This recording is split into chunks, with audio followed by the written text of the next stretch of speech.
This is a country with one of the toughest geography in the world. It has no protective mountain ranges, no useful coastline, and very few natural resources. For centuries, this country has been surrounded by hostile neighbours who have repeatedly attacked and devastated it. Despite being in Europe, it has remained extremely poor and weak. But then something extraordinary happened. This very country rose up and became one of the most powerful nations in Europe. Its economy began to grow at such a rapid pace that economists started predicting that it would surpass the UK and become world's fifth largest economy by 2030. People who had once left the country started coming back. And not only that, its military grew so powerful that even the United States began depending on it more than any other country in Europe. Major global tech giants like Google, Facebook, Intel, and Amazon started investing millions of dollars to set up operations there. This is not a fiction. This is the story of Poland, the next rising superpower of Europe, a country that completely changed its fate and future in just 30 years. But there's one big threat to Poland's amazing progress, and it's not coming from outside. The real danger is inside the country. In today's video, we'll discuss Poland's remarkable transformation and the serious internal challenges that could undo all its progress.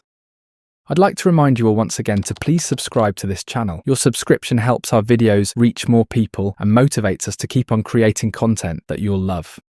To truly understand Poland's amazing transformation, we first need to look at its history and geography. Modern-day Poland shares its borders with Germany, the Czech Republic, Slovakia, Ukraine, Belarus, Lithuania, and Russia. Poland's geography is mostly flat, which has always made it easy for foreign invaders to attack and invade the country. In the north, Poland is bordered by the Baltic Sea. However, to access the open ocean, Polish ships must pass through this strategic choke point. This has historically made Poland reliant on the countries that control those crucial sea routes. But if we look back a few hundred years, the Polish Empire was a major power. It ruled over a vast area that stretched from the Baltic Sea to the Caspian Sea. Lands that today belong to Lithuania, Belarus, Ukraine, and even parts of Russia, including the region around Moscow, were once under Polish control. However, after the 17th century, internal revolts, religious intolerance, and sectarian clashes gradually weakened the Polish Empire. Eventually, the Ottoman Empire dealt the final blow, causing these regions to break away from Polish control. Poland soon found itself surrounded by enemies on all sides. In the north, Sweden and Denmark cut off its access to the sea. In the west, it faced pressure from the Germans. In the east, the Soviet Union loomed. And in the south, the Ottoman Empire posed a constant threat. For the next 100 years, Poland was caught in continuous conflict with its neighbours. The real turning point came in 1918, after World War I. When Germany lost the war, it gave up large areas of land. Many of these regions had been under Polish rule before the 17th century, so Poland